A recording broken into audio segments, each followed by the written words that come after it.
સોમનાથ જિલ્લામાં દબાણ હટાવો કામગીરી યુદ્ધના ધોરણે શરૂ કરવામાં આવી અને કહી શકાય કે એક સાથે અનેક ગામોમાં દબાણ હટાવવાની કામગીરી હાથ ધરવામાં આવી હતી। ગીર સોમનાથ જિલ્લા કલેક્ટર દિગ્વિજયસિંહ જાડેજા દ્વારા લાંબા સમયથી દબાણ હટાવો અભિયાન હાથ ધરવામાં આવ્યું છે અને ત્યારે ગીર સોમનાથના સુત્રાપાડાના લાઠી વસાવાડના અને ઉપરાંત કોડીનારના અરણેજ દેવડી તેમજ ઉના અને ગીર ગઢડાના ગામોમાં ગોચાર અને વાડી વિસ્તારના જે રસ્તા છે તેના પર યુદ્ધના ધોરણે દબાણ હટાવવામાં આવી રહ્યું છે।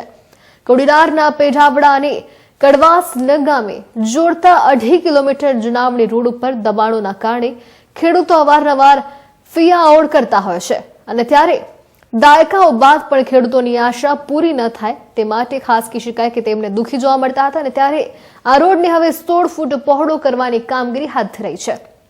લાઠી ગામે 900 વીઘાનું ગોચરન ખાલી કરવામાં આવી રહ્યું હતું। અરણેજ અને દેવડી ગામે વાડી વિસ્તારના રસ્તાઓ ખુલ્લા કરવામાં આવી રહ્યા છે। સુત્રાપાડા તાલુકાના વાસાવડ ગામે ગૌચરની જમીન પરના દબાણો દૂર કરવાની કામગીરી હાથ ધરાઈ છે અને જેમાં સર્વે નંબર 155માં ગૌચરની જમીનમાં જે દબાણો હતા તે દબાણોની ફરિયાદ હેમંતભાઈ ઝાલાની હોય, જેને લઈને તંત્ર દ્વારા વહેલી સવારથી જ દબાણ દૂર કરવાની કામગીરી હાથ ધરાઈ છે। જે મામલતદાર તાલુકા વિકાસ અધિકારી સાથે મોટા પ્રમાણમાં પોલીસ કાફલો તહેનાત કરી દબાણો દૂર કરવાની કામગીરી હાથ ધરાઈ હતી। My name is Hemangini Patel. I am a deputy Mamlatdar of Kodinar. હાલ પેઢાવાડા ગામમાં પેઢાવાડાથી કડવાસરને જોડતી નાળ છે ને તેમાંથી દબાણ દૂર કરવામાં આવે છે।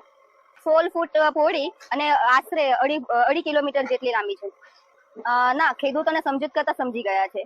હાલમાં મને ખ્યાલ છે ત્યાં સુધી અરણેજ છે, બોયલની ખાણ છે અને દેવડી છે।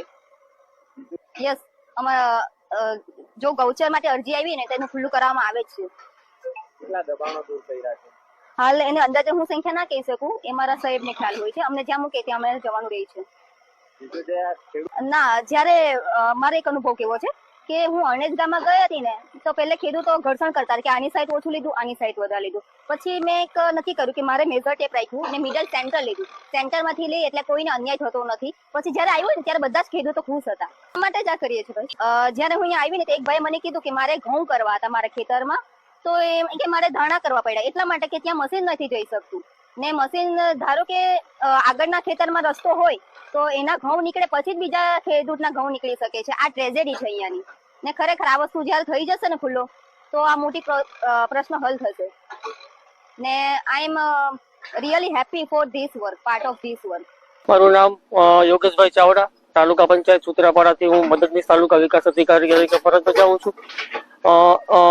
વાસાવડ મુકામે આજ રોજ હેમંતભાઈ ઝાલા નામના અરજદારની અરજી અન્વયે પોલીસ પ્રોટેક્શન સાથે મામલતદાર શ્રી તાલુકા ટીડીઓ શ્રી તથા માનનીય કલેક્ટર સાહેબ શ્રીના માર્ગદર્શન હેઠળ આજ રોજ સર્વે નંબર 155માં ગૌચર જે હતું એમાં દબાણ દૂર કરવાની કામગીરી અમે સવારે 11 વાગ્યાથી ચાલુ કરી।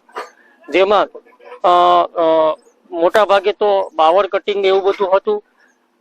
ધીમે ધીમે ગામ લોકોના સહયોગથી અને સપોર્ટથી અમે શાંતિપૂર્વક અત્યારે કામગીરી ચાલુ છે અને આજ સાંજ સુધીમાં આ કામગીરી પૂર્ણ કરવામાં આવશે।